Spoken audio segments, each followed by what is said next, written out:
Greetings, Zesty Barnacles. I have finally graduated from university. That means I'm officially now an unemployed person. So I took on the job as a hitman and began my first work in Hitman Absolution. Training is provided for the first day on the job, so I got to know how the game works. It's just like a normal chess game, however I'm on my own versus the full squad of troops with guns. So stealth is the way to go, but it might not be the case later. In the mansion, I need to get a key card from the leader, and apparently he likes his coffee, so it is time to spice up his coffee with some sleeping pills I found in the washroom. Cramps. I need to sit. Just for a moment. No one's gonna know. Very convenient. The chef could also be put out of operation using a similar method just for comical reasons. And to get his disguise to prank another guard using the rusty grand piano as bait. It can't be that rusty.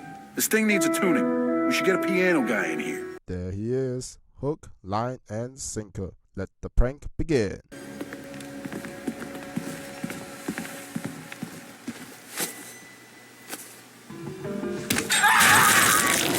Hey. He just got himself pianoed. The training ends when I get to shoot the instructor while she's showering and move on to the next mission into Chicago. In Chinatown, I got to take out the self-proclaimed king of Chinatown in various comical ways, such as blowing him up, You do not fuck with another man's car!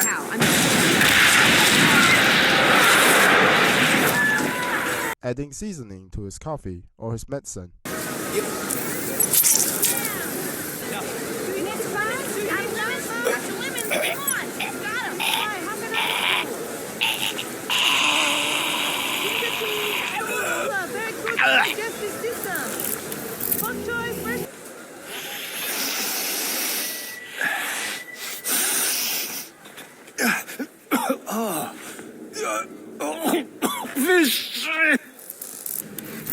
And sniping him from afar.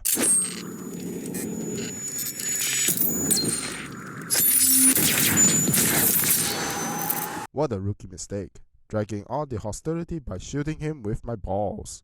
Unfortunately, I lost both of my balls after this mission, in exchange for information, as the scuffed man who keeps birds on the bus says, I find information. At a price, of course. You're damn right at a price. Of course. Then I move on to the Terminus Hotel based on the tip from him. I opted for an underground entrance that's conveniently placed beside the entrance, where mechanics and guards loiter around getting little progress done. I will need to find a way to access the elevator. Luckily, the one in the hotel runs through the basement as well. So my current plan is to get a disguise and to testify a myth of a legendary electrician who is immune to electricity but is working in a puddle and a bunch of wires. I got to myth busting and the results were...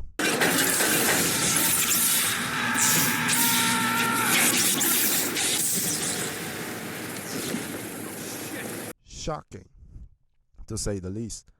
At least the elevator works. After an unskippable elevator ride, I have arrived on the floor beneath my target. It is here that the rookie learned how to use radios to distract, the master learned how to brew up a horror story of how the radio plays by itself, and the ones who went to take care of it never returned. There's also conveniently placed ledges in the middle of the building, so that's why I utilized to scale the building with style.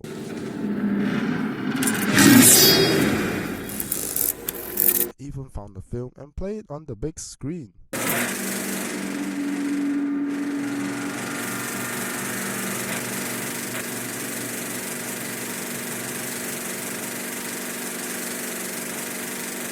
This shit is so peak.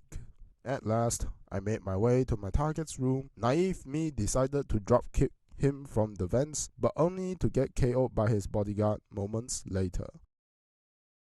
So, after the failed attempt to hit my target fled the scene not after he gave me some booze and a warm welcome. So when I opened my eyes again, I found out the hotel is going to be burned down to ensure my survival.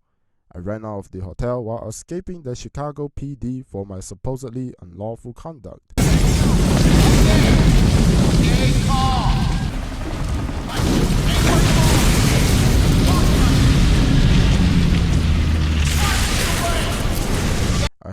sneak past cops that were stationed all around in an abandoned library full of holes in the wall, and it feels like a catacomb of books and cops. So slipping away did take me a few tries to get out of there.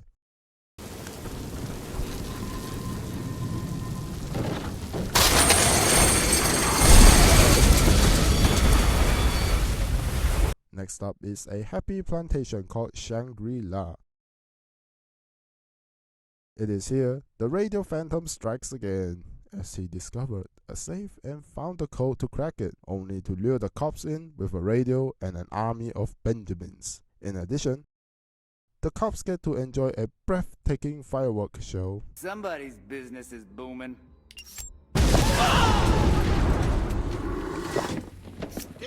As the phantom leaves the venue, the elevator brought me to a local subway. To act the part before I left, I enjoyed some donuts like a real cop to blend in with the squad. I hastily made my way through the crowd to the control room to reactivate the subway while the conductor was having a heated phone call. And after doing some tactical trickery to the guards, I managed to hold on until the train arrived and call it a day. It is worth mentioning at this point the plot of the game is like a three-way power struggle to claim Victoria's secret, namely me, the player, versus the agency versus Blake Dexter. Just think of it as three middle-aged men trying to gain control over a young girl. Yikes, that sounded really wrong, but the point gets across. For now, it will be me versus Dexter's lieutenants and their gooners while hiding away from the agency, since they know I've been AWOL.